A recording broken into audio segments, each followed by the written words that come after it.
Playoff Sports Network. Can't wait for you to get here. Earl, your mic is fuzzy as hell. What about now? I'll drop the website right there for Playoff Sports to get yourself a Playoff Sports Network hat. And yeah, like that. At least for this one, let's start off. For his podcast, we're going to predict the NBA Finals. We know the matchup now is between the Oklahoma State Thunder versus the Indiana Pacers. Shout out to a couple of Twitter Kaden, everybody started talking about David Stern wouldn't allow this, but he's not here. It's Adam Silver now. And yeah, at least for you guys, what's your thoughts on the NBA Finals matchup and just more or less who may win? Can I just say, like, real quick before we get into all that? I was just texting Allan and Earl about this, but I really do want to work on the Playoff Sports Network YouTube channel, putting out videos from different podcasts, putting out exclusive videos, just talking about sports and talking about the NBA. One thing right here for those who are in here, this is the Earl video Allan was talking about. I just put it out on our YouTube. If you could drop a like and also subscribe to that YouTube channel, which is just called Playoff Sports Network, I would appreciate that a ton. Please go do that. Click that link. Subscribe. We're going to have a lot of stuff over there. As for the finals, I've sat through some pretty boring finals. I think for me, Allan, Nuggets Heat in 2023, so like 2 years ago, was the worst finals I've ever seen. And that's with Jokic, who's the best player in the league. And Jimmy Butler's like Heat run is entertaining. Like if you look back at the other series versus the Celtics or the Bucks in the East, like the Jimmy series were always great. But despite those factors, like that finals was so hard to watch. I really did not have a good time. So when people talk about like Thunder Pacers, I think they're misinterpreting what it is because it should be a very fun finals.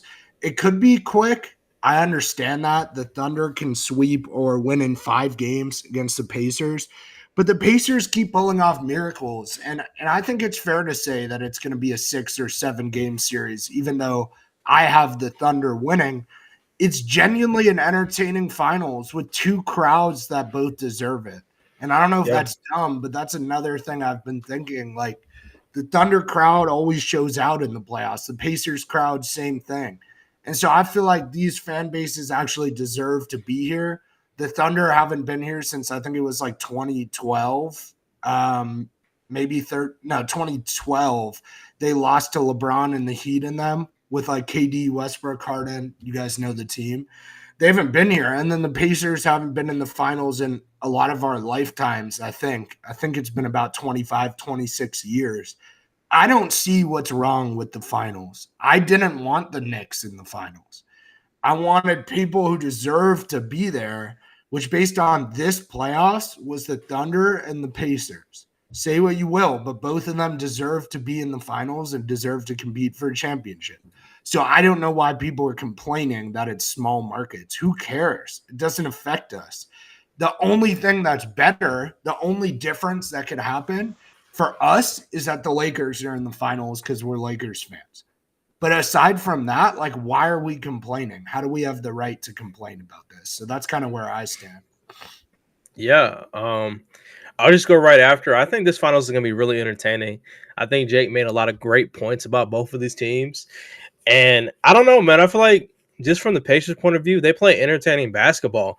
And they're a really underrated defensive team. Like the way they were able to completely shut down Jalen Brunson last game.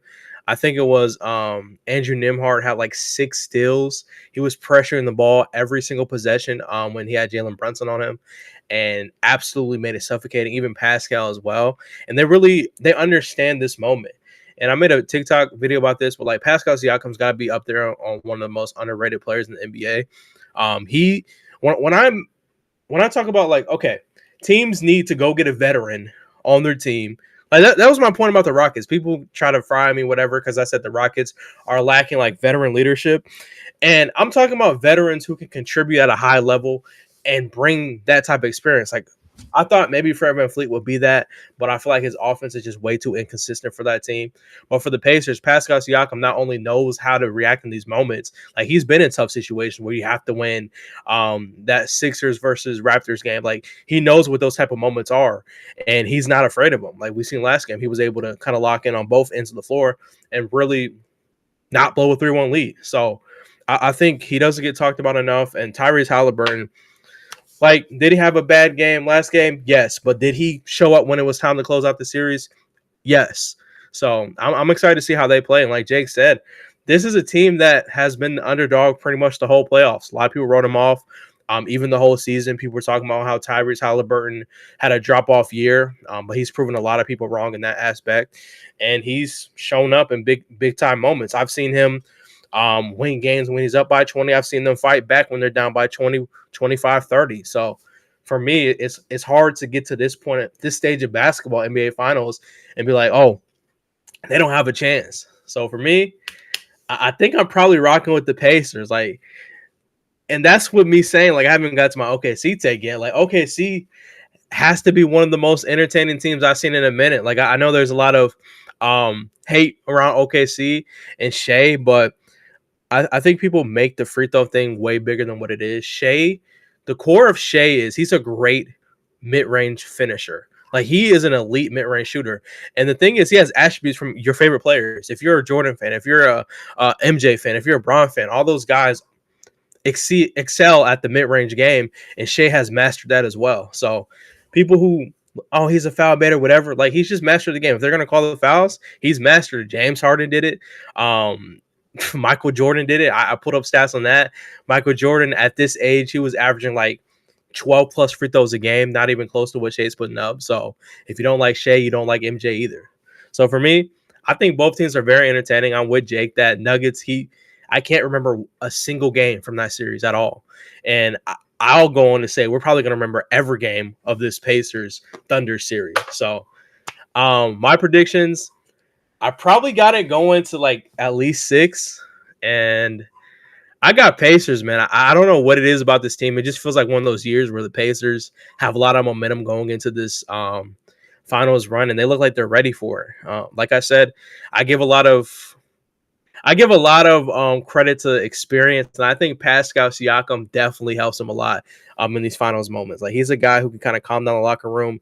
He's been in pretty much every type of situation in these aspects of the game, and I think he's going to perform well. That's the reason why he was finals, Eastern Conference MVP. Like, I know there was some stats that pulled up. Tyrese was leading everything, but to me personally, I think the core of that team, the dude who showed up every single night, was Pascal Siakam. No disrespect to Tyrese Halliburton. He is that team. He's the core of that team. But Pascal is the most consistent player on that roster.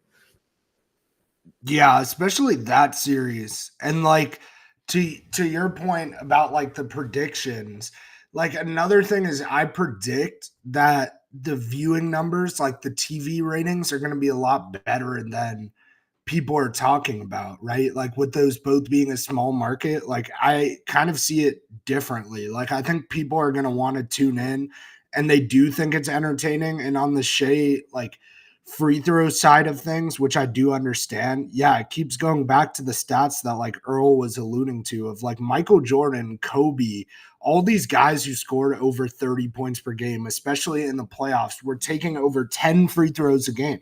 I keep seeing that. And Shea is taking like 8.8 or whatever it is. So it's kind of starting to get disrespectful how they act like he's the only one this happened to. But like NBA social media obviously wasn't around in the 90s or the early 2000s. And even just like the common discourse of it, no one was talking about Kobe free throws, Shaq free throws, or Jordan free throws. So like, why are we focusing on that now with only Shea? The other thing about like the Eastern Conference Finals MVP, and like there's that hilarious Halliburton video going around like where he thought he won the award. Now, in fairness, he did lead in most stats, as Earl said, but also like I saw the voting breakdown, and there are like 9 voters for the conference finals MVP, at least for this East one. And it was 5-4 Siakam. let's not act like this was like a runaway thing or something crazy. No, like I think it accurately reflects what happened, which is Tyrese Halliburton is the best player on the team. He means everything to the city and the franchise. I think him and Caitlin Clark, like both being there too in that same building, like really is putting Indiana basketball on the map. But at the end of the day, Pascal Siakam was slightly better in that series, and that's why he won the award for that series. So, yeah, let's just stop the complaints, dude. Like, Pacers Thunder is going to be fine. It's going to be fun. And there's a lot of bad finals recently. Like, why do we think this is one of them? The Celtics Mavs finals should have been great. I get that. What's up? More to the story. But Luka didn't show up, and Jaylen Brown knew how to guard Luka basically better than anyone in the NBA. That wasn't a good finals. That was a 5-game finals. That was boring. Thunder Pacers is going to be a good finals. That's it. So as basketball fans, appreciate stuff. You never needed the big markets. You just need the fans to actually buy into like these are going to be great games. Watch, if the first game is close, regardless of how many people tune in, everyone will be watching at the end, right? And let's say like coming down to it, it's no more than a 5-point game at the end. It ends super close, ends on the final play. Everyone will be tuning in for game 2 because they just saw what happened. So yeah, I mean, I agree with more to the story. It's like casuals are hating on this matchup, but I think, and we're Lakers fans, but let's be honest, I think it's a lot of Lakers, Celtics, Knicks fans who are hating on this matchup. So they're just salty that their teams didn't make it when all of them were in the playoffs and could have hypothetically made it. They're salty that their teams didn't. Same with Warriors fans. So now you have all the big market fan bases hating on a matchup just because they're upset they didn't make it.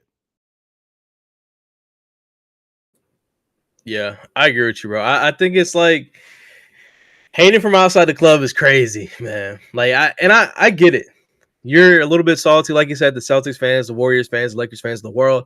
Obviously, you want your teams to be there. Like we're used to being in these type of moments. But for the NBA, this is great for the NBA. We talk about ratings. We talk about small markets. We talk about life after LeBron James, Steph Curry, Kevin Durant. Those guys end up retiring. I even throw out maybe just random names like maybe like James Harden, like just the older like kind of era we grew up watching of basketball players like moving on from the game. And these are the new stars. We're talking about Tyrese Halliburton and Shea. We've never seen them match up in the finals. This is their first finals, both of these guys. And I think it's going to be fun. Both of these guys have really entertaining ways that they play basketball. They are two-way players, playmakers as well. So it's just going to be fun, man. And a lot of these rosters, I think we can agree on this too. They're all deep teams. Like both of these teams play deep into their bench, and they all bring a lot of production. So I'm excited, man. The most complete teams, I think we can all admit that like the most complete teams this year made it to the finals. And I'm excited, man. If you don't like this series, you're casual, like my boy Jay in the chat said. Shout out to more to the story. I don't know, man. I'm excited. Like I said, I wasn't excited for Nuggets Heat, but I'm very excited for Thunder. I almost said Thunder versus OKC. Thunder versus Pacers. And you kind of realize it today also, Earl, when it's like June 1st. That first game is June 5th. And everyone's like, oh, there's no hoops till June 5th. But then you're going to go complain about the hoops on June 5th. You know what I'm saying? Like everyone wants to watch playoff basketball, finals basketball, and everyone also cares about the crowd. The least deserving crowd in the NBA, if they made the finals, is who? Who's the least deserving just crowd? Lakers. Yeah. I mean, it's so fucking obvious. Like every playoff game could be a preseason game. I've seen Lakers summer league crowds that are better than Lakers playoff crowds. I've seen it in person now, and I've seen it on TV, and it's obvious. D'Lo buzzer beater in summer league. You guys know all the moments. Ingram, Hart, all the guys we've had recently, Caruso, Kuzma. These summer league teams are more hype than the NBA playoffs because of the prices, because of all these other factors we've talked about where real fans can't get in. But the OKC crowd and the Indiana crowd are going to deliver. It's also funny that we always call it like OKC and then Indiana when Indiana's the state, and we don't call the Thunder the Oklahoma Thunder. You get what I'm saying? It's kind of funny how that works because then it would be like the Indianapolis Pacers. But yeah, flyover states. That's what you're going to hear this finals matchup unfairly. Those are two flyover states. Shout out my boy Timothy Chalamet. Everyone's talking about him from the Knicks. He had Kylie Jenner in Indianapolis on a Saturday night. I'm just saying. That's motion right there. I don't like the Knicks, but I like Timothy Chalamet. Lakers need some more celebrity fans like that because we have so many celebrity fans, but you can tell they don't know what's going on. Like we have Adam Sandler at a lot of our games, and he's a Knicks fan. He just lives in LA. So we got to get like the Jack Nicholsons of the world have to lock back in for us for sure. Definitely. And at least I'll share my prediction. I got Pacers likely in 6 games. I'm also with Earl about the Pacers. They're more experienced. They got Pascal.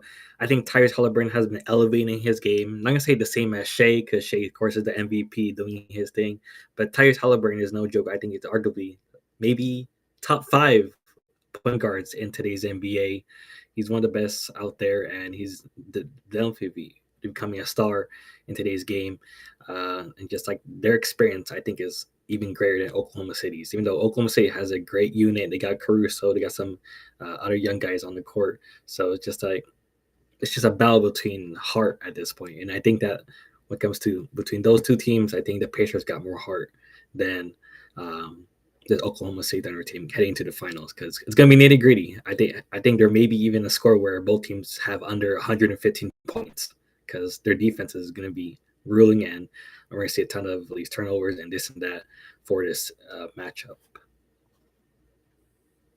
Yeah, and what happened, Allan, was everyone for the last few years would talk about the Pacers' offense. Their offense is amazing, but they don't have a defense, so they can't go far. And one shift we've definitely seen is the Pacers' defense be one of the best in the league, especially the East. And that's part of why they got here is they actually did give Brunson a hard time, despite his – obviously he was great. They definitely gave Towns a hard time. And like we didn't bring this up, but when I think about the Knicks, this is just my candid thoughts. I think Knicks fans are so annoying, by the way. So annoying. They don't deserve it at all. But they've been bad for so long. And when I think about the Knicks, what the fuck? What the actual fuck do you do now? What do you do? Because you tried everything now for a few years, and Towns and Bridges definitely should have got you over the top. I mean, you beat the Celtics. The Tatum injury, yes, I understand. But yeah, as people pointed out, it was going to be 3-1. It was at like the very end of the game. It was going to be 3-1 regardless. So I assume the Knicks would have beat the Celtics, which is how they were built. It was always the first reports about Towns and Bridges, especially like Bridges and Anunoby was like, we can take the Celtics now, which I understand. You guys just lost to the Pacers. What are you supposed to do? The Pacers are the least of your worries. You got to deal with the Celtics, you got to deal with the Bucks if they figure it out. The Sixers if they figure it out. Who are some other East teams? I don't know. A lot of younger teams are getting better. I don't see what the Knicks are supposed to do at all. And it feels like a fluke run. So I don't even know. Like I would say you probably trade Towns, but that's also and they're talking about that. Knicks fans want to trade Towns. That's also so ridiculous. Because that was like one of the ways you were supposed to get over the top and adds a new dynamic. And you had Mitch, mind you. It's not like you just had Towns and you're like, he's not great defensively or he's not a great offensive rebounder. He stands at the 3-point line. You had a traditional center in Mitch Robinson who was healthy in there. And they had everything. They have everything. You can make an argument the Knicks have the best roster in the NBA. And a lot of them talk about their bench isn't deep. But you have Deuce McBride just chilling there. Most of the time you had Mitchell Robinson off the bench. If not, you had Josh Hart. You have some of the best bench players in the league. Sure, not every position off the bench is deep, and they definitely play Landry Shamet or Cam Payne when I don't know why you would do that. But I just don't understand what they can do. And it's another year where our team, I think we'd all agree, our team got out in the first round. But I can sit here and honestly say I feel way better about our team next year than the Knicks, the Celtics, the Bucks, the Pacers, assuming things go right for us this offseason, I feel better about our team than like every team in the NBA minus the Thunder, who we're just not going to catch at this rate for a few years. We could beat them in a series. I'm just saying, like, team-wise. So it's another year where, like, I don't have to lie and say I feel good about the Lakers. I genuinely do, especially if they do things right this offseason.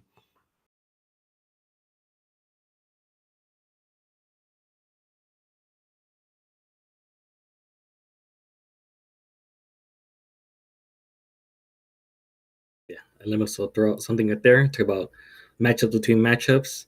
Obviously, we gotta go point guard versus point guard. Would you rather have Tyrese Halliburton or Shai Gilgeous-Alexander? I mean, we don't need to answer that one, but Yeah.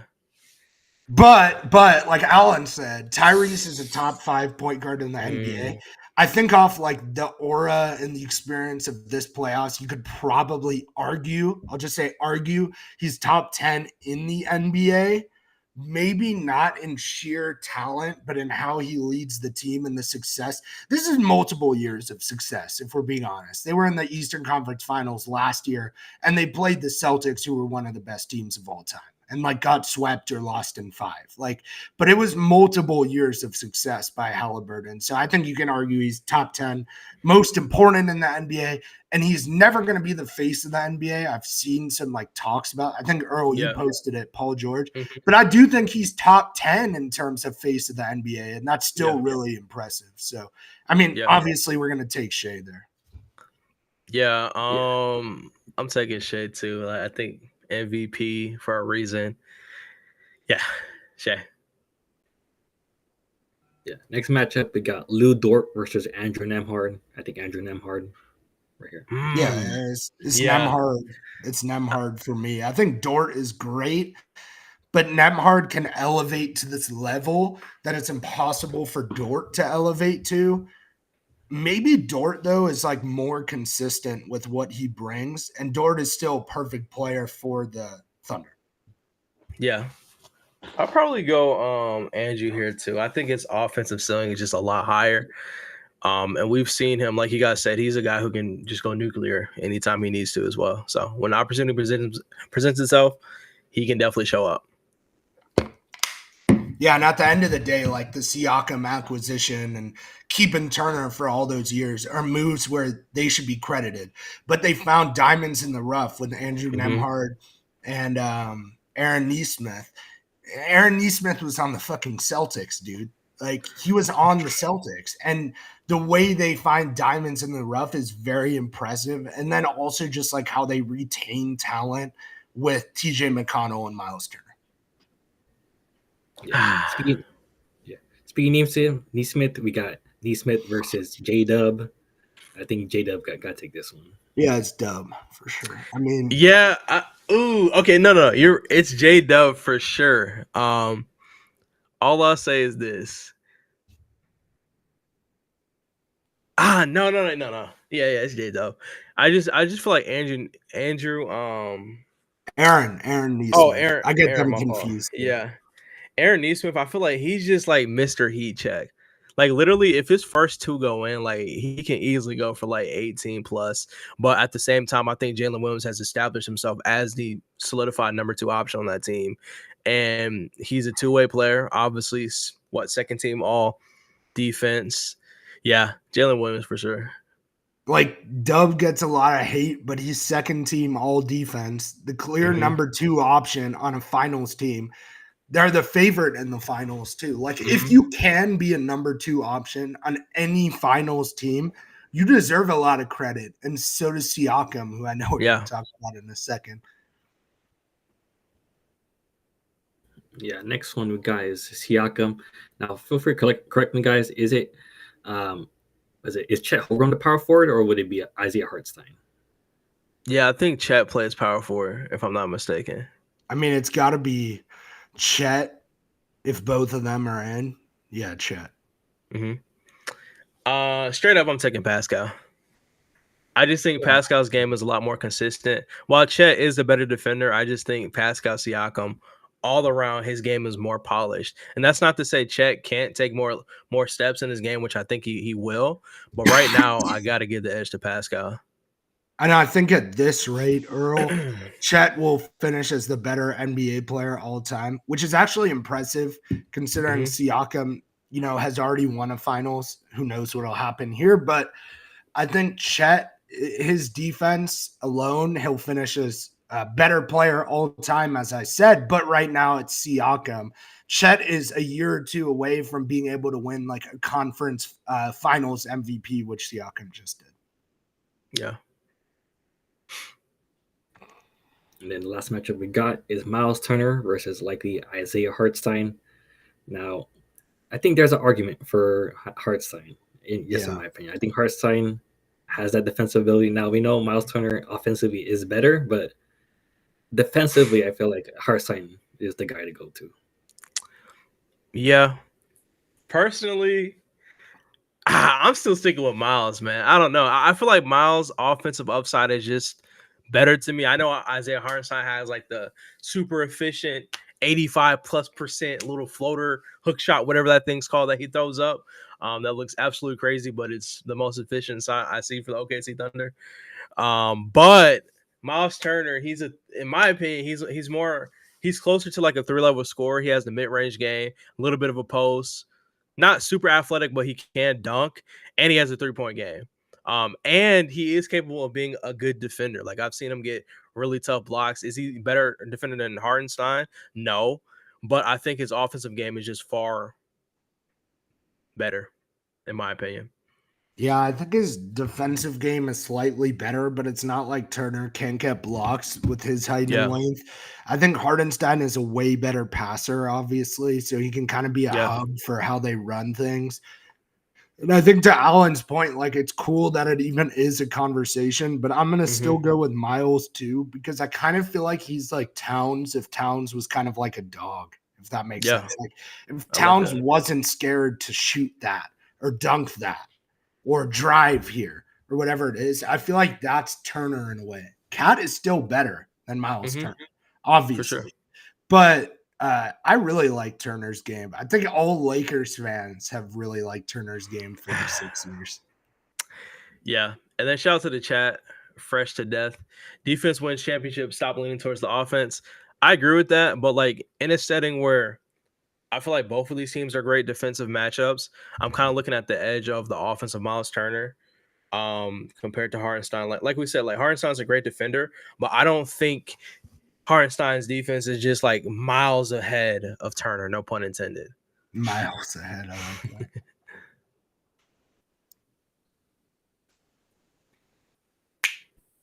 Yeah, and they'll take us to our Lakers rumor segment. There's been a lot of news dropping, at least for Jake and Earl. What are some rumors or news that you've heard and has been contemplating about? Well, I don't want to talk about 6-man Jake rumors, but it's the time of year where you do hear of a lot of fake rumors and just kind of people bored. And I understand that better than anyone. I've been in that game a long time, for maybe 10 years, but this is a hot take, and I'll talk through any of these rumors that we want. I don't think there's a real Lakers rumor yet. I don't. Whatever you want to say, whether it's Jovan, Anthony Irwin, Trevor talking about whatever, who he's a fan, obviously not a reporter, Dave McMahon, anything. There's no real Laker rumor until Sham says someone's close to a trade or this team wants to do this, which he does make those reports. Not always that something's finalized, but that it's close. I would almost view that as the rumor. And I think this is like the bullshit you see in May, especially May. Now, today, it's June 1st. And I think what that brings is maybe some more real stuff about what's going on. But let's not forget that the NBA really kicks off on the day of the draft, which is June 25th. The new NBA year, I should say, post-finals, all that. I think we're not going to hear anything real till June 25th. But, my preference, as Allan knows, and we talked about this, is to still trade up in the second round for the Lakers. I think if you expect any trade before June 25th, you're kind of being an idiot. And I think even on June 25th, the Lakers aren't necessarily known for draft night trades. They've had trades that impacted the draft. Like we knew that pick wasn't ours a couple times with Jaden McDaniels, DeAndre Hunter, things of that nature. But I don't even see a Lakers trade happening on the day of the draft. I think it's always free agency and then trade. That's what it is in most cases. And free agency, I'm not sure if it's like a little different this year, but it's always like around June 30th or early July. And I think you'll see like multiple Lakers signings, which we couldn't do last summer, according to Rob, because and the roster was full, to be fair.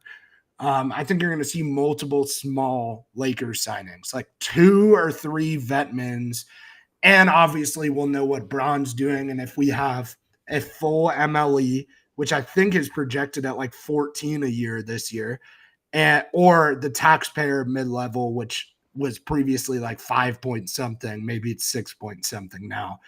That's when you'll see a few signings, and then you get into trades the rest of the summer. And those can come at any time, as we saw with Bridges and Towns. And as we've seen with the Lakers, with like Patrick Beverley for Taylor Horton Tucker, that was closer to the start of the season. It's going to require patience by Lakers fans, basically, because I don't see what you're going to do that's life-changing on draft night when you literally just have like the 55th pick. Yeah, personally, Lakers rumors or Lakers trolls, I like to say. I've been in my fair share of Lakers propaganda, spreading on TikTok, not gonna lie. But as far as like real things, I agree with Jake. Like nothing real is happening right now in Lakers land. We're about to get to the NBA Finals. It's a lot of rumors, like you said. A lot of people are bored. A lot of speculations. But what I do know is, Pelicans camp, nothing to do with that one fella. But more so on the fact that a lot of their guys aren't untouchable as we thought they were. And Trey Murphy and Herb Jones. Obviously, those guys cost a lot. Not saying it's a rumor that will get them, but the Lakers kind of pivoting and maybe going after somebody like that, I think will be interesting. We talk about wing depth on this team a lot, and having a wing who can actually shoot the basketball at a high level compared to some of the wings we have on our team who are just straight defense first. No disrespect, like I love Vando and stuff like that, great player, but having other guys on the roster who can help defend, and anybody you can put next to Luka Doncic, who's a plus on the defensive end and can shoot the ball, I think is a great thing to look at. So personally, I'm looking at teams like the Pelicans. I'm looking at teams like the Nets if you want centers. I even said this. I don't know what his availability is, but I would love a guy like Jabari Smith Jr. on the team. That's kind of like my random throw out a name. I think he would fit well with this roster. I'm trying to think what else. Like as far as rumors, I haven't really seen anything crazy, but that's kind of like my thoughts so far. Like I would love a random world where we can get a Jabari Smith Jr. Everybody knows here. I praise him every time we watch the Rockets. He's one of my favorite NBA players, not on the Lakers. He can stretch the floor. He can grab rebounds. Not the best defender, but he's a positive defender compared to any bigs we have on our roster right now. And he can kind of slide in at the power forward spot, and you can still go get a center as well. So that's kind of my thought process. I like the Pelicans kind of making a lot of changes this summer. Maybe we can get in on some of that action. And I'm trying to think what else. Nick Claxton obviously still on the table for a lot of people. That's a lot of people's dream big. I'll throw another random name that we're not going to get, but I just like throwing speculations out there. Shout out to Portland. Man, my dream center for real.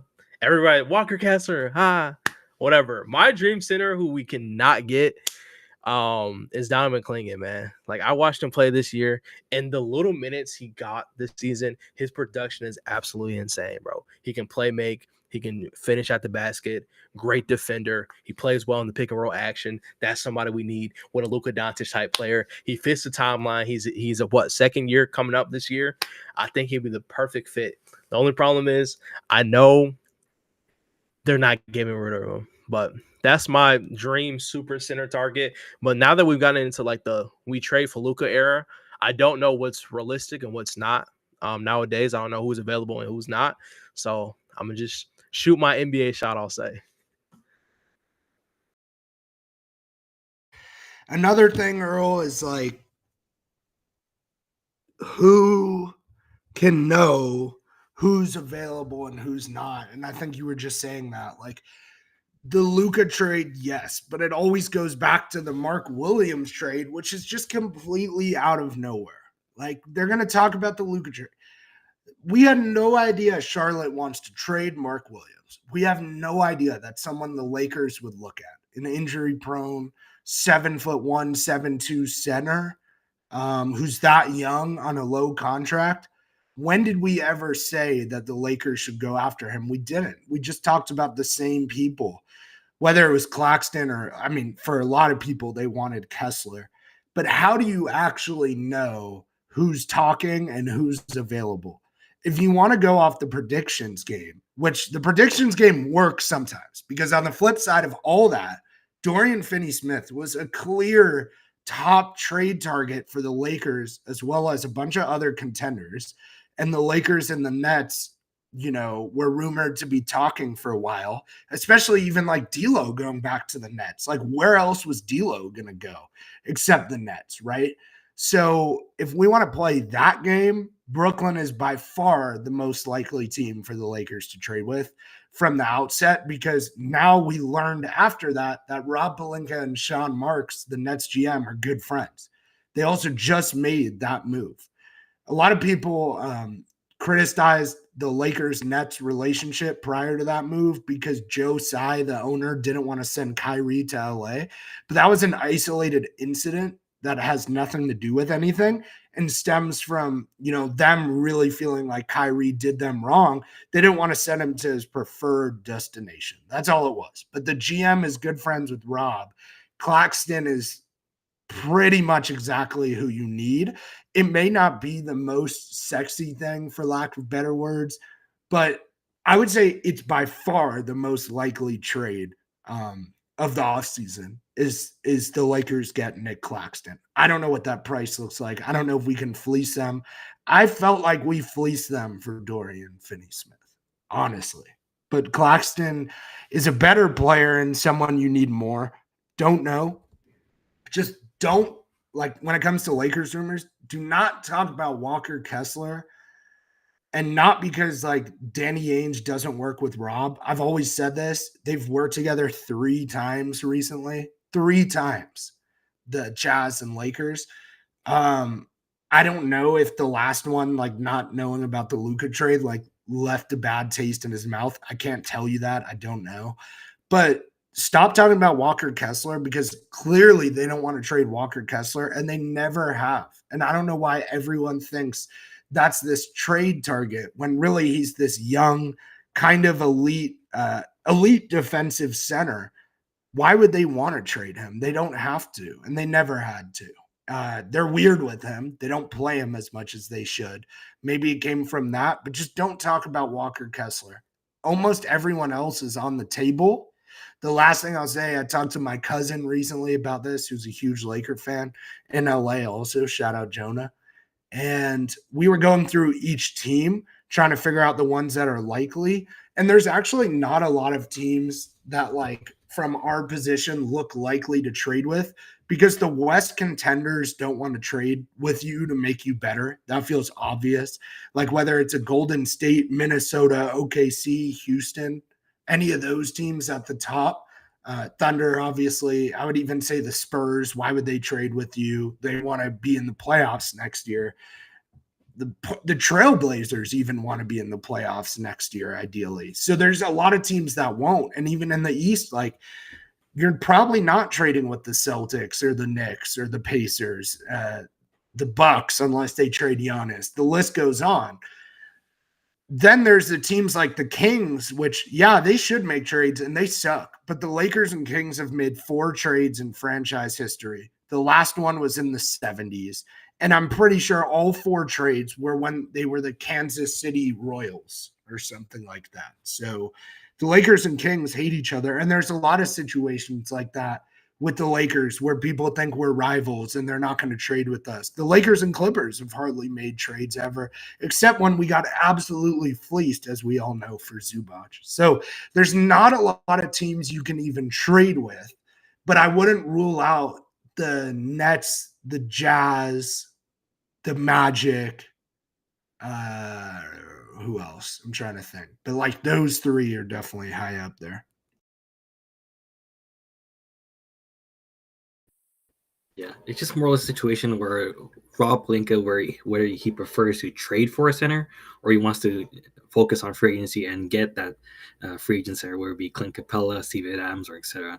At least for me, I think the more efficient way would be to get a free agent center. I don't know if you guys agree or disagree with that, but it's just like we know Rob and how he wants to trade, and obviously that rumor of that he wants to win every trade.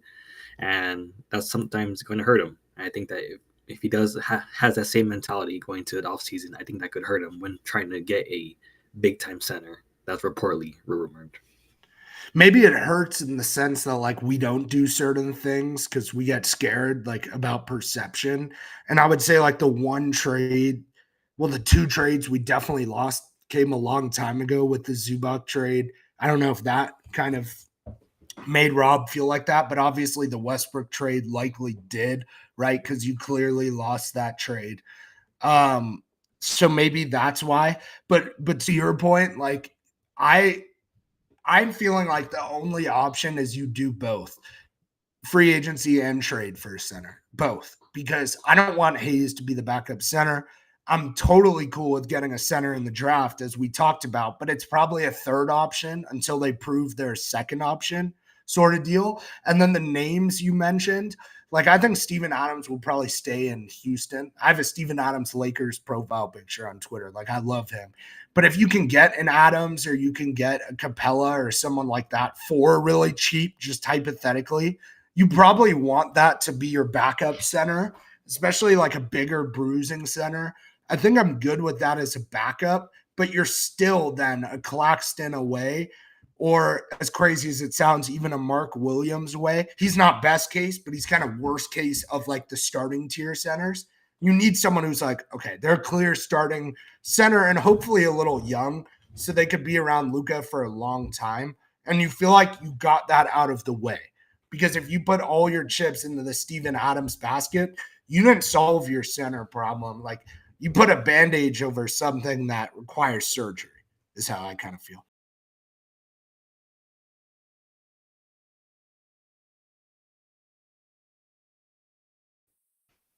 But yeah, I mean, aside from the centers thing, Allan, like there's other things that you need. Like it's hard to explain it exactly, but you need an Aaron Nesmith or you need an Andrew Nemhard or both. And it's hard to explain that. And with them going on the run they did, those are actually two really realistic guys you could have traded for that are now ruled out. I also took a look at the Magic because the Magic and Lakers have made trades, and I think and they've discussed a lot apparently. I remember there was one point like before people knew who Jalen Suggs was after his like year one or year two, where I swear to God, like maybe it was June, the Lakers were literally supposed to trade for Jalen Suggs. And it feels like no one remembers that. Like that was like a real report at that time, like not a fake report. And I don't know what that would have taken at that time. He was on a small contract. When I checked today, it looked like he was getting paid $35 million a year. I could be very wrong, but I swear that's what it said. Unless it was 35 for I'm gonna probably look that up right now. Because yeah, that still seems like a great person for the Lakers, but I'm pretty sure he's on a new contract now where it's basically like 30 million a year, 5 years, 150 million. So like now you're out on Suggs too. You're obviously not acquiring Anthony Black. So when I look at the Magic, I think about like Goga Batazde and Jonathan Isaac. Like I'm not saying they're gonna do it, but you still need to get a real defensive guard from somewhere.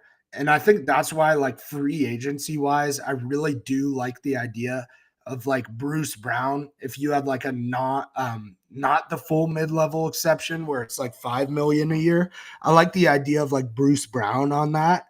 If he'll take a pay cut and and people do take pay cuts for the Lakers. Malik Monk did, and Lonnie Walker and other guys who wanted to prove themselves for 1 year, and it worked somewhat. And especially with Malik Monk, who got a 4-year 64 from the Kings or whatever it was. But he was on the Lakers for 1 year. And I'm not saying that's the solution, but it could be for this next year, which is important because LeBron obviously is going to be 41, year 23. You want to win a championship now, next year, and then figure out the rest of the Luka stuff after. So I love the idea of Bruce Brown for 1 year, as well as DeAnthony Melton for 1 year. Two guys who can play defense and are versatile somewhat on offense. Everyone's going to say the Lakers don't have enough shooting. Every team can need more shooting. I just don't understand that argument anymore when you have Braun, who's over 40%, Luka, who, if he's not a shooter, what else is he? Austin Reeves, who in theory is a shooter, DFS, Rui Hachimura.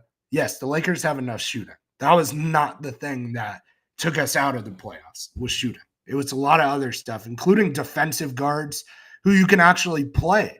And Jared, you couldn't play a lot, and he's not even a guard. He can guard guards, but you didn't play him a lot.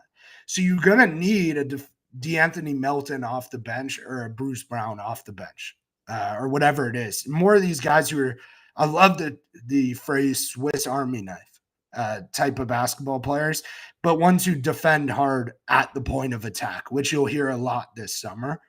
Let's go for those. I'd say ideally a guard like that, a wing like that, and then you get your starting level center, and then you also need a bench center to be like Goga or something. So that's 4 things that I would say that we need before we can move on and feel like we're in a good spot for next year. Yeah, and before we go to our NBA draft talk, and I guess some of these prospects or these players that we've seen, any more rumors or topics that you do want to talk about? There actually is one more thing, and it's not trade, but I'm seeing some rumors. I don't know who it's coming from, but that Bronny James may be a part of the rotation next year. You guys have seen that. I know Earl was talking about that in the YouTube video I put up and the TikTok Allan put up and edited.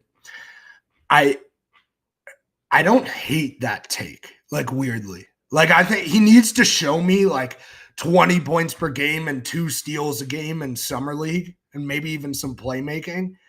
I don't hate that take. I just think you should never build a team counting on Bronny to be this elite 2-way guard off the bench. Don't do that. Let him be the third option, point guard or shooting guard. But if you're telling me like he can't be Gabe Vincent, what the Gabe I just watched the last 2 years on the Lakers or year and a half, I think you're an idiot. Like, I don't see why he can't be Gabe Vincent, especially in year 2 or year 3. I like the idea that he could get spot minutes in the regular season in year 2.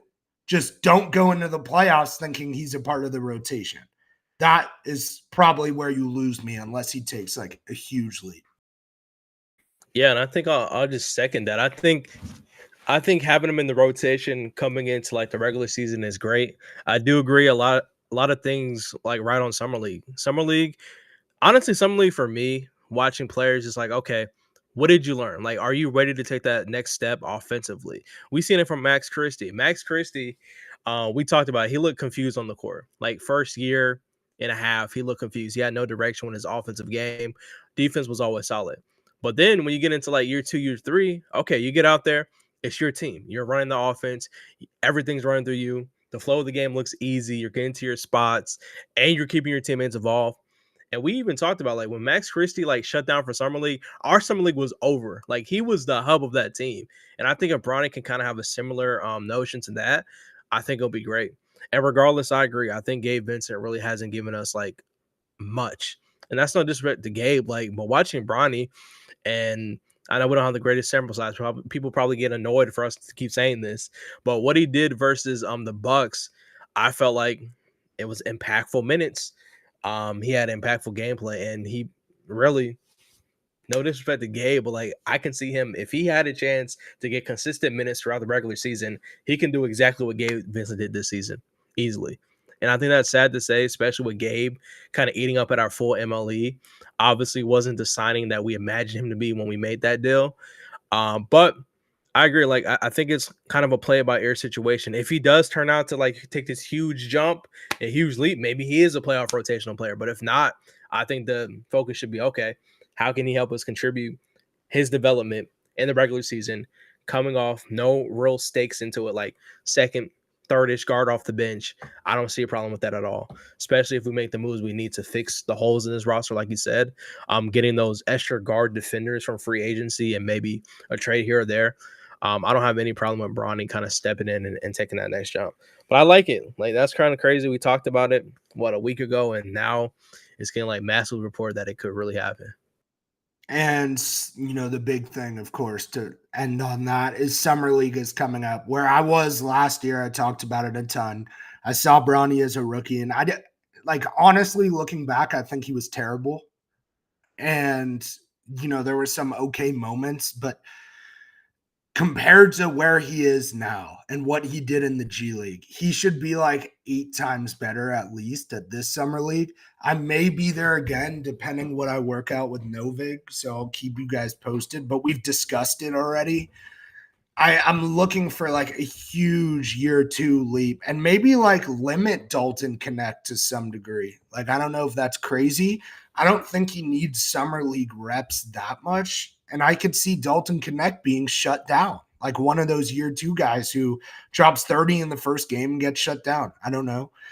But, the Bronny hate got way overblown too, because he improved more than almost anyone in the NBA or the G League throughout this year. Oh my God, he's so much better than that first Summer League, right, to now. But you do have to show us that in Summer League. And then in preseason, give him a ton of the minutes. You're not giving him to Luka and LeBron Luka is going to have some injury concerns or with us still. And then LeBron being as old as he is, like, give Bronny 30 minutes in the preseason so we can figure out if he's someone who can play in the rotation. And that'll definitely tell us. Dalton, Allan, you're right. I could so see him pulling up like THT and acting too good for it. I don't know. There's a chance he could not even be on the roster. As far as the Summer League goes, though, one more thing. Stop putting together these sorry-ass rosters. Oh, my God. We take people off the street. Our point guards year after year are 5'10" dudes. Every time. It makes no sense. And a lot of us 3 here are big Summer League fans. We texted about it a lot. We made videos about it. We talked about it on podcasts. Like, for those of us who really like that stuff, the Lakers standards are so low compared to other teams. Like, you'll look at the Jazz team and be like, holy shit, they're stacked. And I know they got a lot of young guys they can work with, or the Nets have 4 firsts this year. That's no excuse, though, because other teams are finding the undrafted talent. Yeah, the 27, we had the greatest Summer League team of all time by far in 2017 or 18, whatever it was, 17, I think. Now it's like so sad. And it really does not have to be Bronny and Dalton Connect. Use Quincy. Use the best guys on the G League team. And then when the draft happens, go sign all the undrafted guys you can to 2-way deals or Summer League deals. And I'm sick of these guys, the Kyler Kellys of the world. Or I liked Moses Brown a lot. It took them a while into Summer League to even get that done. Like, they didn't know that was an option, and they added that the 5th game. And so, they really waste opportunities with who you can discover in Summer League, whether it's rookies or G League guys. So I really don't want to see that again. Like, please take it seriously and put together a team that can be fun, that's watchable for all of us. Because last year kind of sucked, besides watching Dalton and a few Bronny moments. Yeah, I think for Dalton, my personal opinion, he should play the first 2 games in the Las Vegas Summer League. He doesn't doesn't play like those 3 games that in Sacramento or Golden State that they do have earlier in the summer league. But I think it'd be worthwhile experience to get those 2 games, see if he's ready, and then you just shut him down. When it comes to Bronny James, I think it's a good thing that this draft isn't very loaded with guards, at least in the lower tier, the 55 range. Obviously, in the higher tier, there are some guards. Shout out to Ryan Nemhard, Mark Sears from Alabama. I think those guys can compete at point guard next to Bronny. But when it comes to that point guard position, Bronny James can make the lead ball handler. And I kind of said this all the time, at least last season, that although, of course, we do make fun of JHS, this and that, but that Lakers summer league team did need a JHS next to Bronny James. I think Bronny James, as a scorer, as a combo guard / 3-and-D guy, was very much a great experiment and was beneficial towards his career. And as we saw in these regular season games, he can handle the ball, score, play some good defense, and just be an all-around player. So to have the all-around player, you need a solid point guard. And obviously, you said we'll go into names in the NBA draft, but just you need a solid foundation / a team to play with Bronny James, Dalton. I don't know, like who else was on? Maybe Jordan Goodwin possibly plays summer league. I don't think so, but maybe he does. Oh, he's too old.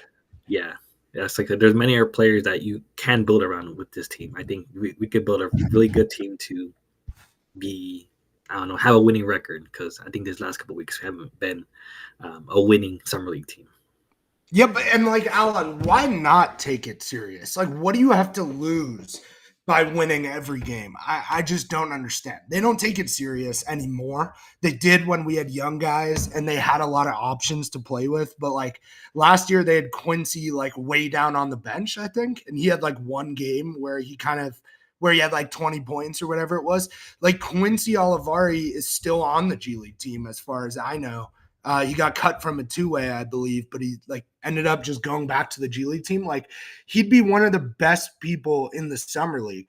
But what I've seen a lot is like the Lakers will have those guys and then maybe they don't offer them summer league for like no reason. And the Warriors step in and offer that same guy a summer league spot or whatever the case is. However, we are one of the best with undrafted free agents in maybe the best, especially Austin Reeves carries that group, but other guys too, where we found gems, and like Quincy was one of them for sure. And like Blake Hinson was another guy that we thought, like, I don't know, Kaden, I feel like that's a casual take. I think it's just like an elite scouting department, and they made one mistake with Jalen Ojafino. Like, that's how I see it. Like, Maxwell Lewis at 40, whatever it was, is incredible value. He was supposed to be a first rounder. They made one mistake with Jalen Ojafino. Everything else has been close to perfect, including undrafted guys. So I'm interested to see, and like Allan, when we look at the draft now, like we could look at undrafted guys. The last thing I'll say is like the one for me that was kind of a dagger to the heart from night one was the Keon Ellis draft, which was like 2 or 3 years ago. And I wanted the Lakers to pick him in the second round really badly, and we didn't. I forgot who we ended up getting. Or sorry, maybe it was like the Max Christie draft, but I wanted the Lakers to sign him as an undrafted free agent, right? So the draft ends, I see a tweet, and it's like top rookies who didn't get drafted who can now be signed. And it was like Keon Ellis and whoever else. And we either got like Castleton or whoever else it was that year. What was that dude's name? What was the dude's name who was like from the Bahamas and a shooter? Allan, what was that dude's name? He played for Gonzaga. I forgot his name too. I thought he was gonna be good as a 3-and-D player, like a KCP, but he wasn't good. Yeah, they called him mini KCP. I forgot his name though. I forgot his name. Anyway, they got some dudes. The Kings signed, I get the alert, Kings signed Keon Ellis, like undrafted, and I'm like, because that was the guy I knew he could be in a rotation in the NBA after watching his like Alabama tape. And so that really had me disappointed. But at the end of the day, like when you draft and the second round ends, it's probably just a free-for-all. Like, who are you calling? Are you calling this guy or that guy? Have the Kings already called Keon Ellis? I don't know. Did they call him mid-second round and say, we're going to sign you? It's hard to say. So it's kind of a free-for-all. But that one really sat with me of like, we really should have picked him up. This year, please, if you make one pick in the second round, like we probably will, just don't draft a guard. It's the last thing you need to do is draft a non-NBA ready guard. I promise, it's the last thing we need. Center or at least big wing. Yeah, I agree, man. Like, we need a center, bro. We need to draft a center. Draft a center, trade for a center, and he can learn under our main center on the lineup. Like, I just feel like this year, it wasn't the only reason we lost, obviously, but not having a big on this team, like, playable is criminal, bro. I'm sorry. Yeah, the Lakers need a center. 100%, bro. Like, I don't know, man. Jackson Hayes, Koloko, Trey Jemison, Alex Lynn, like that center rotation is absolutely diabolical, bro. I'm sorry. Absolutely horrible. There's no way they need a center, Earl. They have to draft a center. Because they keep forgetting to. And I think you were saying that too. I'm not correcting you, but adding on. Like, you keep not drafting centers. Draft a center, even if it's going to be the third string behind Nick Claxton and Steven Adams, or Nick Claxton and Jackson Hayes, whatever it is, draft the center and let that person develop, because we saw what happened with Derek Lively and a lot of these other guys, centers who get drafted. I mean, it's easier to be a center and be 7 foot and develop and make it in this league than it is to be a 5'11" or 6'2" point guard. That's just the reality. So draft center. Yeah, I agree. Center or wing, 100%. Done with guards. Like this, like if you, especially we got one pick, we got to go center, bro. Have to.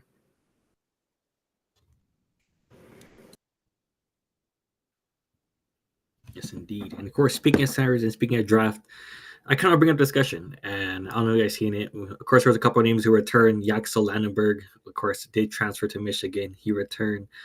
There's a couple other guys. What's it? I forget their names already, but there's couple for Tahad Pettiford returned to Auburn.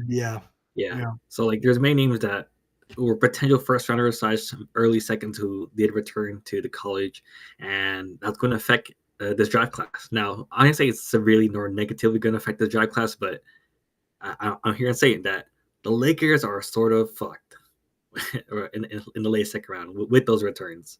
And that might sound crazy, but shout out to Jonathan Gwoy. He kind of posted his rankings. And, of course, there's a couple names that we do like.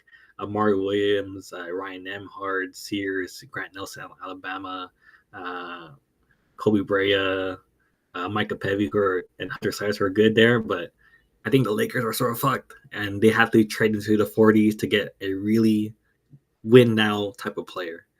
I think that from just looking at those returns and how it impacts it. So, what are you guys' thoughts on that, and at least a couple names that you guys heard? Well, I said from the start, and when we talked about it last time, like, I would trade up in the 30s. It's just sometimes harder to do that. Like, it's really hard to trade below like 38, because a lot of those teams value those as like first round picks. But again, like with the Nets having 4 first, what pick do they have, Allan? 36? And we talked about that. I think it was 36. Yeah, 36. I do. Yeah, like they don't need that at all. They don't need that. And, that's where I would go, because the difference is with us is you don't just need to throw darts at the board and see what's a bullseye or what sticks, whatever you want to say. If you use a second, make sure that that's someone who could be in the rotation. Maybe they won't. Maybe you're really deep, but a lot of times we're not that deep. So if you're going to use a pick, and these picks are very easy, especially second rounders are very easy to fit in the new CBA, in the scope of the salary cap. If you're going to use it, trade up in the second and make sure that that guy can actually play for you. And I think that's Allan's point, is like, there's some intriguing names on this list. We all know what Caleb Love did at Arizona. And what was the other team? UNC. Jackson Robinson, great college player. Mark Sears, Grant Nelson. I would fucking love Grant Nelson if that's one of our undrafted guys who goes to Summer League. That's how I look at that. Same with Ryan Nemhard. He probably will be drafted because even his brother, you saw what happened. His brother was overlooked in the draft. There's some interesting names. Yeah, Amari Williams is like Amari Williams. You could draft at 55 if you stayed, and he's there. Like, sure, do that. The more I looked into him, the more I'm cool with that. Like Dink Pate is a really interesting name, super young, and was at the G League Ignite, and then had to leave because it got scrapped and went to like the Mexico City G League team. But yeah, to Allan's point, like you don't even want to be in this range. Can you scroll up a bit to like 35, 40?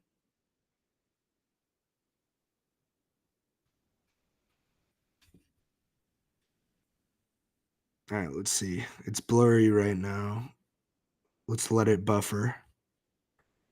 But yeah, like when Allan and I talked about this, and he told me about Yannick Konen Nidenhauser, however you say it. Like, yeah, that seems nice. Like that's something I would do and let him develop into a backup center. I personally am taking a chance on Ryan Kalkbrenner too. I don't mind that at all. A lot of these like bigger centers in this range, I'm definitely good with. I definitely don't want Chennai Broom. He looks horrible. Who else is there? Sion James is like a great, basically two-way wing who's a little undersized, so like you can call him a shooting guard, but you know, really overlooked. Kobe Brea is someone I've really liked too. I mean, even Tyrese Proctor has a lot of talent, and he could have been way higher in the draft if things went different in college. So I don't know. I think, yeah, you want to trade for 36, 40, whatever it is, and just kind of see who's left. There's going to be names that surprise you that are left. Like if you trade for 40, just because Yannick Konen is ranked 34 does not mean he's going to be picked 34. He could easily be at 40. So I definitely trade into, do Thero. Like, there's, you start to get to some guys who can play in the NBA essentially. So don't waste second rounders in a day and age where second rounders mean a lot, whether it's Jalen Brunson or Jokic, but also the guys who are basically just rotation bench players who you get in the second round. Like these picks mean a lot, and don't waste that. But yeah, a lot of people went back to college, like Allan said, and that does change it. You know, even older people going back for like a fifth year or fourth year. Todd Pettiford can be, you know, he's really young. He can be picked higher next year potentially. We'll see. So it's definitely some interesting names off the board. But as a Michigan Wolverine for undergrad and grad school, I'm happy that Yaxel Lenenberg or whatever you call it went to Michigan because he was the number one transfer. And, you know, they're going to have a really good team this year. So, yeah. Earl, any thoughts on any of these guys? Yeah, I'll just say Zion James. I am a Duke fan, so I did watch him play a lot this year. I seen the chat say he's built like a linebacker. That is very much true. Yeah, he's more like a wing player. I think his game is a little bit unpolished, in my personal opinion. But if he falls in that range, I mean, if you're looking for a wing, I definitely think it could be an option. Also, I do agree about the fact that, like, obviously guys going back to college does not help our case at all. That means some of the cream of the crop we thought we would get later in the rounds are going to fall closer up in the end of the first round compared to the second where we thought some of these guys were projected to go. So, yeah, honestly, I just want a center, bro. I just need a center, 7 foot or higher, bro. 7 foot or higher. I don't want a 6'8" small ball center. I need a 7 foot higher lob threat center who can play next to Luka Doncic. That's all I need in this draft. Literally. I don't care if we get it from the 30s. I don't care if we trade up late 40s. But I do agree. I think it's not ideal for us to kind of stay around that 50 plus range now with the draft kind of being condensed a little bit more due to the quality going significantly down, I'll say. I think it is a significant change. So yeah, I just think we need a 7 foot plus big. I also really still like the idea of Danny Wolf, Allan, who you talked about, and you know, there's pros and cons to us getting Big Ten and Michigan players, as I said last time. But if he falls somehow like past the Thunder and then you end up being in the 30s, I do really like that idea. Yeah, he's a playmaker. I know he's a playmaker, but having a playmaker big isn't worst case in the world, especially if you take care of business and get Claxton and Adams. Now you can have Danny Wolf, who's a completely different type of center. And having different types of centers is very important, whether it's like Chet Hardenstein and Jalen Williams, the worst one, or, some of these Mitch Robb and Cat, and having different types of centers is really important for sure. And he's 7 foot. I mean, he had a great year.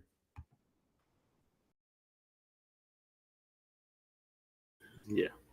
Of course, I got some names for you guys to do your homework on, or possibly our Laker options. We'll start with number 53, Victor Alactin Clemson. I don't know if you know him, Earl. He played against Duke, and he's have some excellent games versus Duke. One game he scored like 20 plus points, played great. He did tore his tendon in his left foot last month, so it could affect the draft stock. He could be a two-way player, but he'd be an excellent two-way player. He's 6'11", great center, has a good touch, and could score near the rim.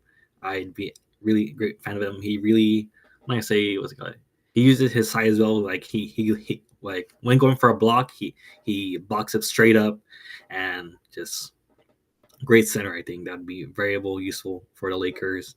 Another guy, check out his RJ Lewis. Shout out to was it Kevin O'Connor? He mocked him at 55 to the Lakers. I'm not a big fan of Kevin RJ Lewis. I think that he should have returned to college, but very much a good scorer. Big East Big East Player of the Year, reigning. So obviously he's talented. Obviously there's a little off the court issue that he had with St. John's, but I think definitely a person that could still be valuable on the Lakers and be a good shooting guard / small forward. And then another guy, shout out to number 74, Caleb Grill out of Missouri. He's a sharpshooter. I think, shout out to a couple of experts. They mentioned he could be the Max Strus or even Duncan Robinson of this draft as an undrafted guy or / two-way. He can be a sharpshooter, be an excellent three-point guy. He's very much a good off-ball / movement shooter, and of course we know that's JJ's role. So I think that he definitely love a guy who can see some familiarity / similarities to him. So yeah, Caleb Grill, RJ Lewis, and Victor Lactin are a couple guys that I've watched tape of recently that could be good players on them among the players that I mentioned / we talked about earlier. So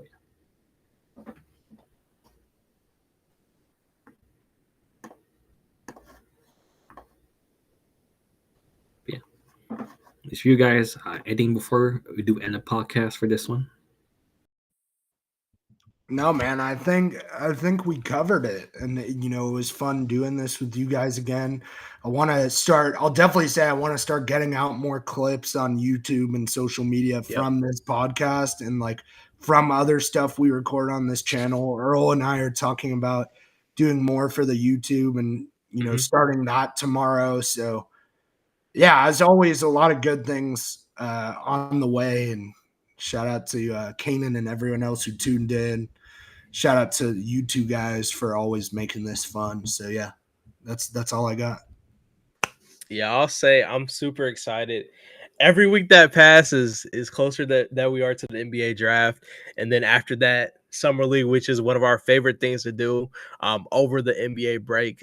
I mean, we have a lot of fun coverage, breaking down the games. Just gives us more Lakers content to get into. So it is like different this year, obviously, because last offseason we had the Olympics too, so that was like double the basketball. So I'm just excited to get to everything Summer League and stuff like that. Yeah, that's all. As Jake mentioned, we'll get a couple of clips such as our stuff in this podcast and some previous podcasts on our TikToks, Twitter, and everything going on. Follow us there at Quest18Pod. And as always, have a great rest of your weekend / day. And as always, go Lakers. Peace out.